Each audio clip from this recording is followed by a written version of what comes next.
I personally just feel as if we are breeding a culture and a society that does not want to be held accountable for anything. We glorify the wrong things. We will. What does that mean, Marcus? Like what? Can you share what do you have in mind when you say that? That we want to be softer on crime, that we will rally behind someone being locked up and we will march and protest to free them, but yet we will demonize the person who has chosen to put their life on the line to serve and protect their community. And we look at that person as if they're wrong and evil, but the person who shot up a house and killed a little girl will say innocent till proven guilty and free him. So I think that sends the complete wrong message.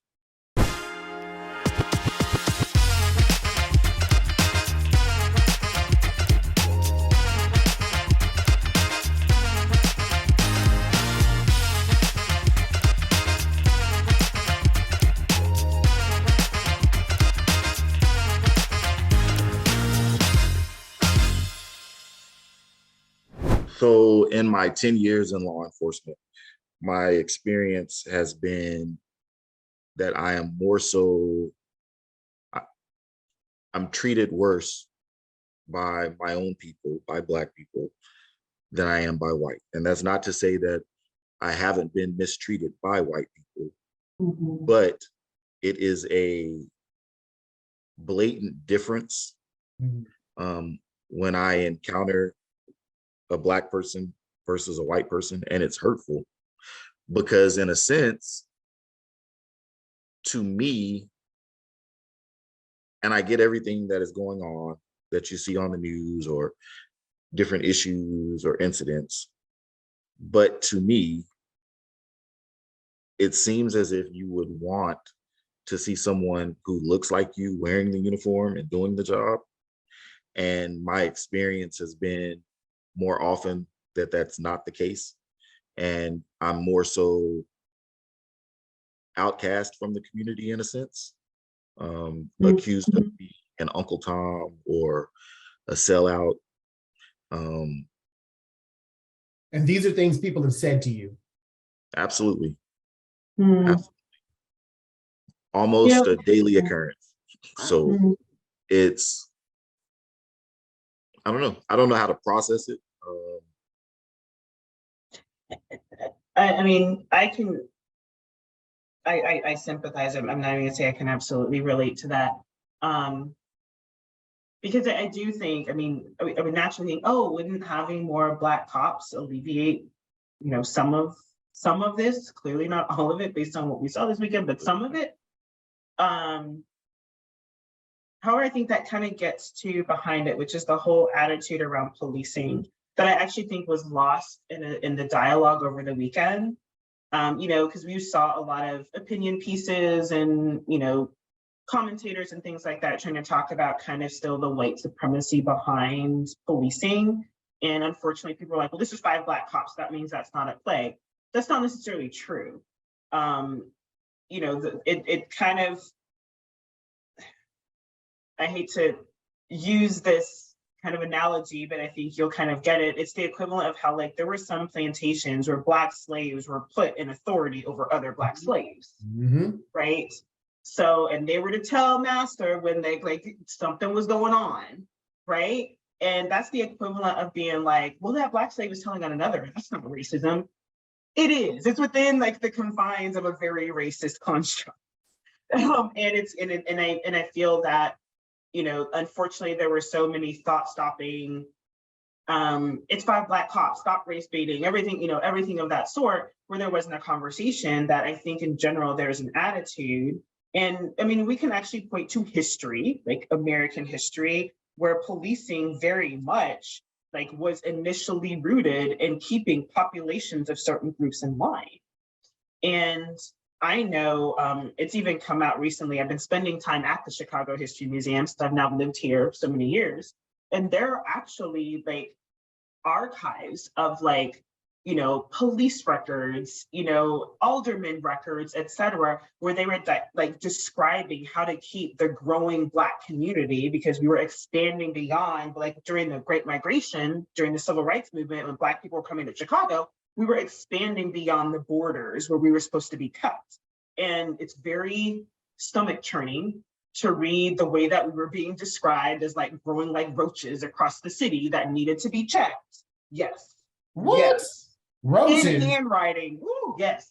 In handwriting. And it was like, get the cops in there to rally, like, and so like there is like, you know, a policing being used to enforce kind of still very white supremacist ideals, no matter what the color of policemen are. That is not being discussed. So I think there was actually that one aspect. And number two, like Marcus, like, it's like, honestly, like, with the exception of like a few Black cops that I know, like they're family members, et cetera, that I have personal relationships with, like, unfortunately, I feel like Boys in the Hood is one of the first things that like comes to mind in the Black community when it comes to Black cops. Can you give a little background? I've seen the movie, it's been so long. Yes, so there's the movie Boys in the Hood that was like late 80s, early 90s. That is about you know, a group of young Black men who are friends growing up in South Central. It follows them from when they're like children all the way up. Very great, you know, Oscar-nominated film, recommend you see it. But when these young boys grow to be teenagers / young men and they start having run-ins with the law, think of just like the crack epidemic of the 80s and the battering rams that were going through like South Central and really heavily policing those areas, they have a really negative run-in with a Black. And pretty much he treated them worse than the white cops who were there, and he hurled the equal racial slurs and everything of that sort, you know, and kind of did the whole like, I'm trying to set, you know, like, I'm a Black man, y'all are, and I'll use slurs, like that sort of a thing.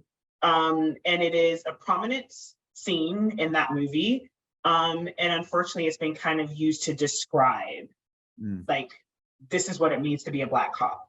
That I don't think escaped, despite New York Undercover and all these other great shows that made Black cops look great. Like, I'm a fan of Law and Order SVU, go Ice-T, right? Aside from that, like, there's still kind of that scene that comes to mind when it comes to Black cops. And I just don't think they've been able to kind of escape that.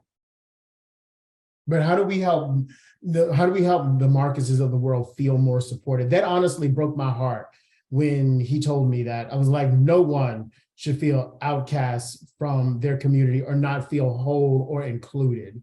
And that's number one, the reason I wanted to extend the thank you. And number two, what does that support look like from us giving it to them?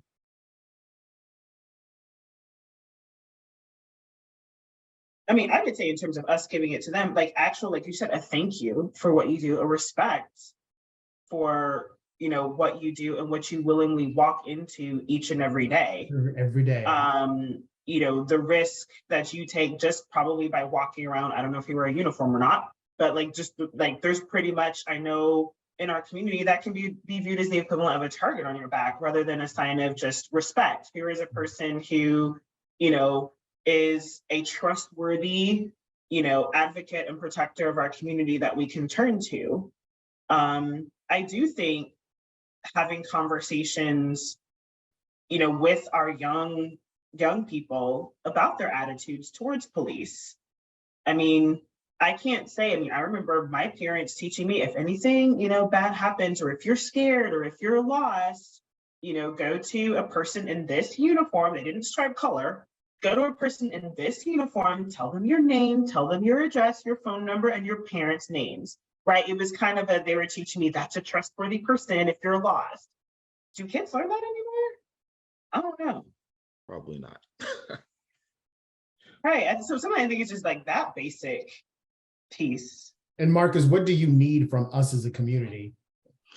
But first, let me say that, yes, I'm saying that I've been treated worse by Black people, but that's not to speak on all Black people. So it's not to say that I don't have any support from the Black community, because I do. I personally just feel as if we are breeding a culture and a society that does not want to be held accountable for anything. We glorify the wrong things. We will. What does that mean, Marcus? Like what? Can you share what do you have in mind when you say that? That we want to be softer on crime, that we will rally behind someone being locked up and we will march and protest to free them, but yet we will demonize the person who has chosen to put their life on the line to serve and protect their community. And we look at that person as if they're wrong and evil, but the person who shot up a house and killed a little girl will say innocent till proven guilty and free him. So I think that sends the complete wrong message. So, and I think of Landon and his comment about the narratives, Yeah, especially juxtaposing narratives. Can I ask Marcus, this probably is a sensitive question, but what is your initial reaction to Blue Lives Matter? I don't have a problem with it. For the simple fact that personally, I think all lives matter. And that's not to say that Black lives matter or that blue lives matter or only matter or don't matter, or we're not focused on those lives, we're only thinking about these. But I think when you begin to proclaim one message, yet if someone says something that differs and you completely negate what they're saying, then in a sense, you're ostracizing them. It's almost as if, so I know that the argument behind saying Black lives matter is to say, we're not saying that other lives don't. We're just focused on these lives and telling you that they do. So, but even in doing so, it's as if you're dismissing the other lives in turn. Does that make sense? Not fully, because I will say I was really surprised when people started having a negative reaction to the phrase, like we're not talking about movements or political beliefs or anything like that. Because maybe I gave people too much credit.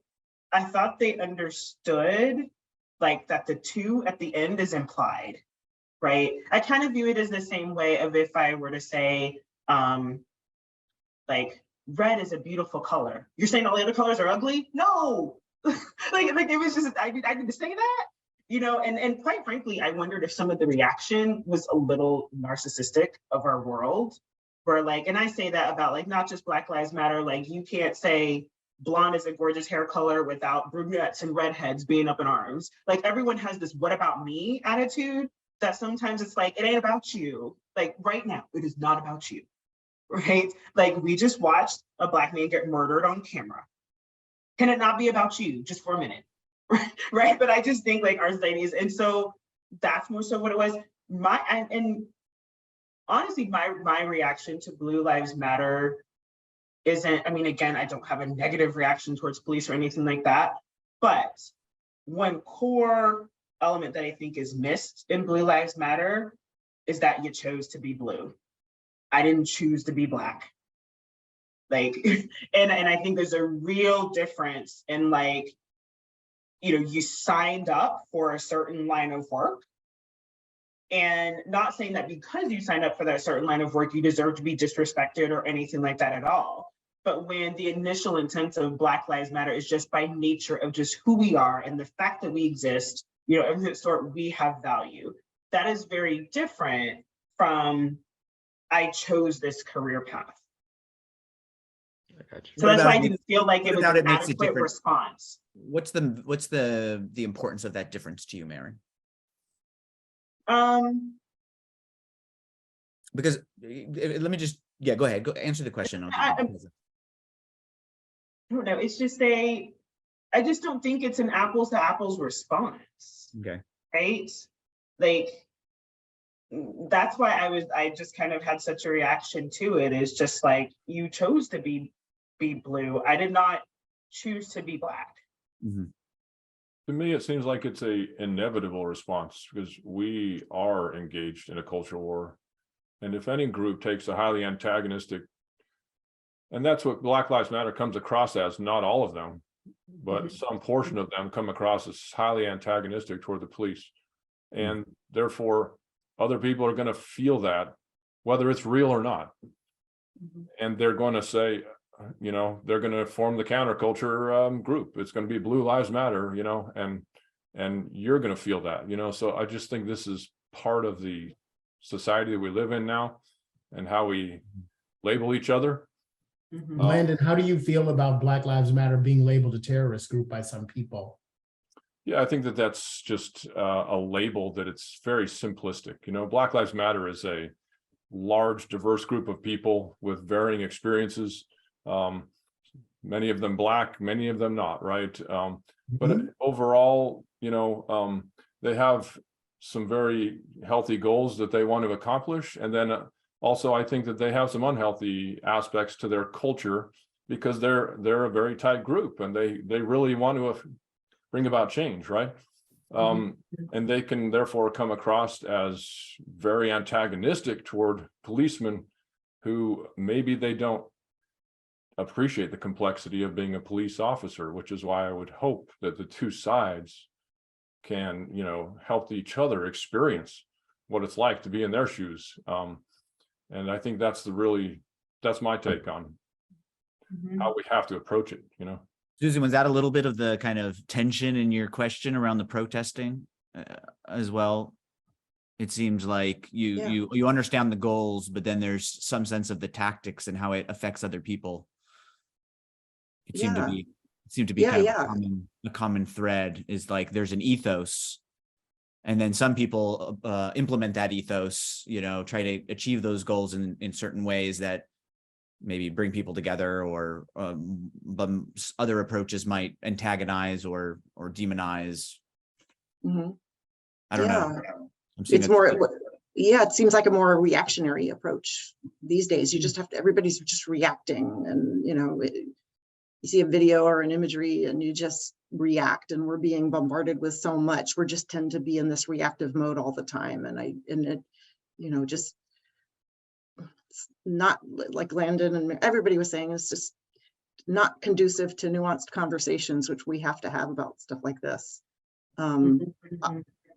I think Marin was hitting on that earlier. Blue Lives Matter doesn't sound terrible to me. In fact, it sounds like a reasonable reaction to cops getting just assassinated, just sitting in their car, just boom, you know. that was the what was it, Dallas, Texas? Was it Mhm. Texas where that happened? Where was it? Multiple That was New places, I York, think. but A I lot of think What's that? In a variety of places it happened. There was one in Texas, I know, that was a really horrible one. There was and one in there's- Texas that was horrible. It was like a sniper type. Yeah, but there's I been do other remember ones. the one in New York as well, Marin. yeah. I don't know, just personally reflecting, you know, I will say, you know, full disclosure, and I don't know if Black Lives Matter existed at the time, it might not have, but I was on in a New York protest after Eric Garner, and have been supportive of the ethos of Black Lives Matter, while not totally agreeing, kind of to Landon's point, with all of the tactics, because I took it as a 2 at the end, you know. Mhm, I mean, mhm. listen, I had, you know, I had people in my family who I knew who did not feel supported, felt neglected, didn't feel heard.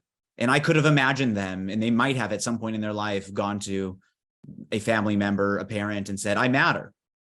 Right? It's just like, I feel like it's a natural inclination when you don't feel heard, when you feel neglected, or even targeted in some negative way, to just say, I matter. And I always took it as such. I always took it as, okay, it's just it's a cry to say, listen, our lives are valuable too, right? But Todd, why can't we? So I take this personally too. Yeah, you matter. So why as a society we can't say back to that person, yes, you do? Yeah, I don't know. Yes. I mean, I think that's a valid question, right? Why can't you just say you do matter, right? Rather than being, kind of to Landon's point, antagonistic and to go into the tribal side. Okay, well, if you're saying you matter, you know, well, then I matter too, right? But the point isn't to say we all matter, right? We do all matter. Right. And I take your point, Marcus, like all lives matter. I know very few people who would say they disagree with that. Yeah. I say that from Unless they're a white supremacist or an anti-Semite or you know, anyways. But I also never, like, I understand that there are elements who do get to the point of being antagonistic toward and maybe hating cops. I understand that's out there. I've seen the reports, I've seen the incidents, but I also never took it as being a large population of the people who just support the ethos. I mean, I think just as Landon said, most people want diversity. I mean, sometimes I wonder, we just living in like a matrix world, right? It's like to Landon's point, we just have all these narratives. Like I think I might be wrong in this, Marcus. I really might be wrong in this. And I know you've had the experiences you've had with people in your Black community outcasting you. And that's horrible. I mean, because I grew up in a Jewish community, you know, and I'm not like go Jew at this point, you know, I'm just like, I'm probably like Landon. I didn't deconvert from Judaism, but I'm just like, you know, we weren't the chosen people, right? Type of thing, you know, like we're all human. But I know what it's like to grow up in a community of people who are similar. And so if I were outcast because of a decision that I made, I mean, I know that would feel horrible because it's my community. It's who I grew up with. So I want to kind of validate. I hear you on that. I think there's so many people who even would say Black Lives Matter who value what you do, value the complexity of what you do. Like I told Andre a story during our conversation. I was, you know, robbed at knife point. So I've been in situations where I've needed police. In fact, the first thing we did is we walked up, you know, the stairs from the river, as me and some friends of mine, and we hailed a policeman, you know? Right. So like, I get what it's like to need police. And I just don't even know how I would deal with some of the situations you are in. And at the same time, what I also, you know, wonder about is, you know, in our conversation with you, you said you understand racism exists, right? Full stop. It exists. It's real. And I guess if it exists, my sense would be it exists everywhere, in every place in society, which would include law enforcement, right? Like, I'm guessing there's some strains of it, and it doesn't mean everybody right is infected by it, or everyone is infected at the same level by it, but I would imagine it has to be there in some places. And so don't forget that we're talking about a matter of degrees here. So racism isn't just like this sort of like this finite thing. We're talking about, you know, degrees of manifestation. And I think you would acknowledge that, you know, racism and those attitudes that have been constructed are pernicious, and they may manifest in lesser degrees. But one of the things I just say in the first season, that the motivation is still there. And in my opinion, is if you still have the motivation, then you have the potential for the degree to grow. Yeah, it's interesting because I was thinking a lot of what along the same lines, Andre, because, you know, when I think of Black Lives Matter, Blue Lives Matter, I think of that sort, I guess I think more in the small little day-to-day things, or even like, I was loving so much of what you were saying, Landon, about narratives and like not really trusting narratives. It's more so like, you know, I'll use like here in Chicago as an example. I pay attention to things like when, you know, there are concerts in Grant Park, a huge park in the middle of Chicago. It's where they have Lollapalooza and things like that. And the difference in reaction by the city when it's mostly white suburban kids who come down to the concerts. And then of course they act out, they do what, you know, they drink underage, they blah, blah, whatever. And there's this whole like, let them be kids, don't ruin their lives, blah, blah, blah. But then when it's like an artist that attracts a lot of Black kids from the South Side, and they're underage, and sort of haul them off, get them in jail. Blah, blah. And that is when I'm just like, their lives matter too. You know, and that's a lot of times what I think of when I think of, you know, Black Lives Matter. It's like, why is it the white kid who's caught underage drinking? It's let him go. He's being a stupid kid, blah, blah, blah, blah. The Black South Side kid is, and it's haul him off. you know, put him in jail, teach him a lesson. I bet his daddy ain't home, and boom, and there's that sort of a thing that tends to go on. And then even when it comes to like, unfortunately, some things that have happened with like, you know, police versus civilian sort of a thing, you know, it's been very eye-opening here in Chicago, because there is the, if the cop said it, he was right. He's like, you know, and like the civilian is definitely lying. And then whoop, came out that that wasn't necessarily the case. And I'm like, what if it just, so I pay attention to more so like the attitudes and the way that it comes out more so like it's easy to say Black Lives Matter, but it's pay attention when things like that happen in the news, and like the Black teen, you know, is arrested and everyone's, you know, pounding their fist of lock him up, that little criminal, you know. Like, do you think they would have said the same thing if his name was Tucker and he was from Lake Forest? Yeah, that's when I really point. pay attention to it. Yeah, it's a really strong point, Marin. The narratives cut both ways, you know, and they cut in very unfair ways still. And I think that the overall, we have to try to treat people as individuals to the greatest degree possible, and not like let the narratives about how dangerous young Black men are, right? Like that just totally labels them and simplifies them into a single word that is just ridiculous, you know.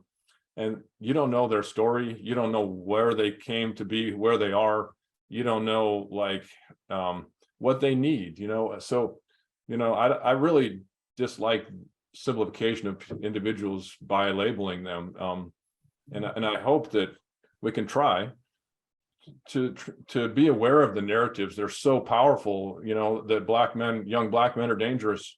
Well, you know, there is a little bit of truth there, because they have a higher crime rate in areas, right?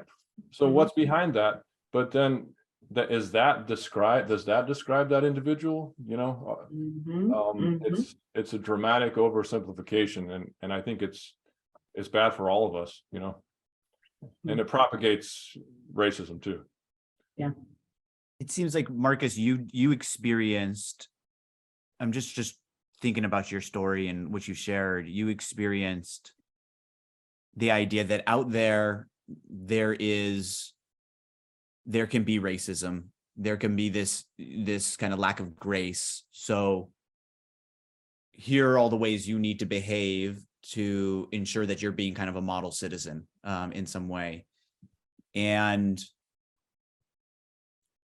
I guess I wonder if responsibility cuts both ways. I'm sure you would say the same thing to Black males, Black females, every individual for that matter. But you know, in terms of your story, right? In your community, that there's responsibility to say, yes, racism exists, and make sure that you're being kind of a responsible citizen. And on the other side, understanding, well, there's some responsibility on the part of law enforcement to understand some of the biases, some of the narratives, as Landon said, that exists, and to make sure that that context of racism isn't something that Black people have to live within. I mean, is there responsibility, I guess, both ways? Yeah, we have to correct. We have to struggle within ourselves to correct our biases, right? Yeah, so from all sides, I imagine. Yeah. I mean, is that your sense, Marcus? And do you see, you know, you don't always get to see, just like you don't always get to see, let's say, a Black Lives Matter supporter, you know, say, of course, Blue Lives Matter. Of course, what you're doing is amazing for the community. Like, it was powerful, I feel like, for you to say what happened in Memphis was horrible. And there are other acts that have happened that are horrible.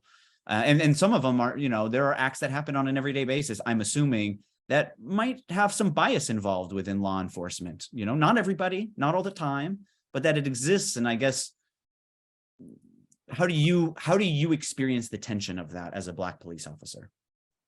It is overwhelming. It's exhausting. I think that we, as people, all of us, we have a tendency to overgeneralize populations. And back to what Marin was saying about, I didn't choose to be Black. I was born Black, yes. I chose to be a police officer. I think that is honorable. I think that is a great thing. If I walked out of the door wearing this today and I got killed in the streets by a cop for no reason, you would remember my name. But if I went to work tonight and I got shot and killed, would any of you remember my name in 2 months? You may remember it because you know me, but can you name any police officer in recent times that got killed? Can you name one of the Dallas 5 that got killed? I can't.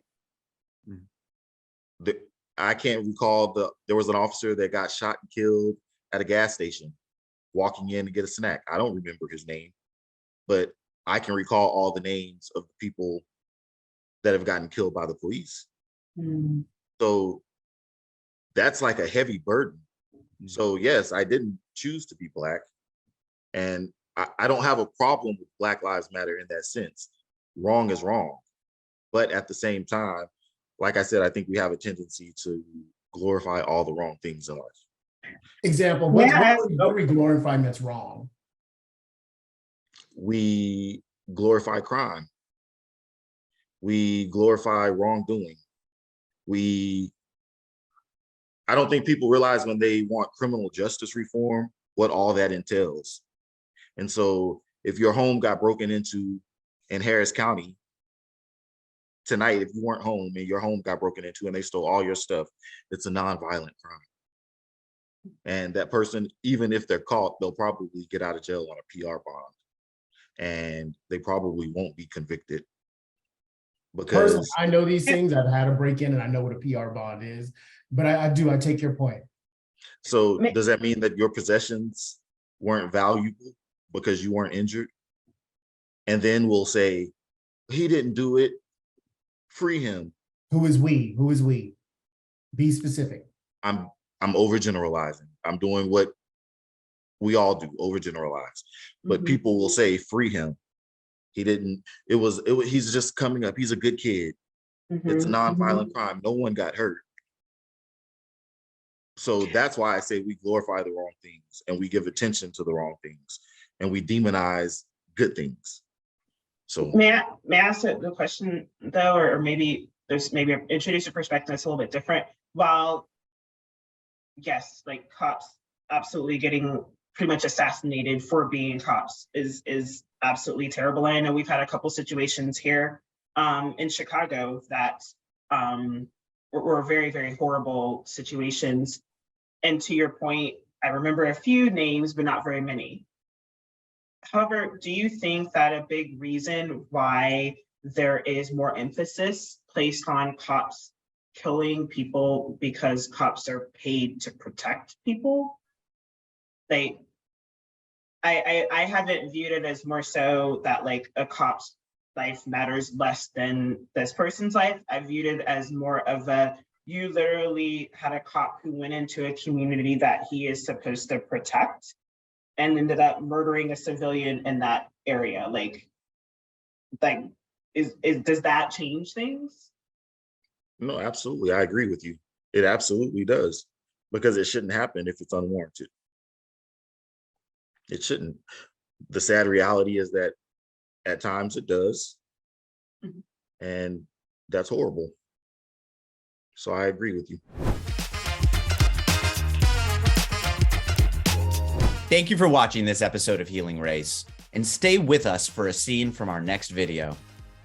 If you want to see more conversations like the one you just watched, please subscribe to our channel, share this video with friends and family, and like and comment on the video below.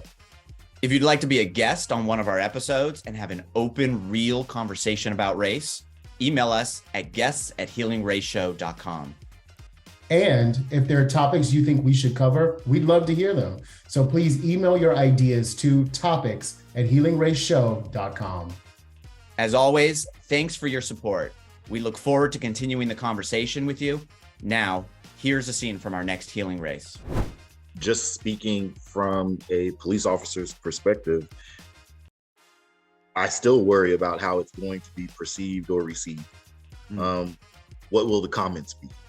Will it be that I'm being dismissive or I'm not Black enough? When in actuality, I'm just trying to be genuine and speak my own truth and speak on the experiences that I've had. So And I think Marin hit the nail on the head when she said we've never really escaped the boys in the hood, correct? Yeah. Scene in Boys in the Hood, that's the idea that you get when you see a black police officer. And so it's like, that's not the case. The vast majority of police officers go to work every day to do a good thing. I don't know any police officers that go to work wanting to kill someone or to do harm or misconduct. Like, that's career suicide. You're setting your family up for ruins. Who wants to go to work and do something and then you get sued and all your finances are tied up in litigation? Your life is ruined. What are you going to do when you lose your job? What other career are you going to go into? Everyone's going to know who you are. So it's just, I don't know. I think in general, we overgeneralize. I think we clump people up, and that could be races, professions, whatever the case may be. And I think we tend to focus on our differences more so than our similarities. And that's where the downfall lies. That we have more in common than we have that's different. And if we would focus on those things, I think the world would be a much better place. So Preach, Mr. Marcus. To watch the rest of that episode, go ahead and click the video below me. To see a different compelling Healing Race episode, you can click the video below me. We look forward to seeing you in the next video.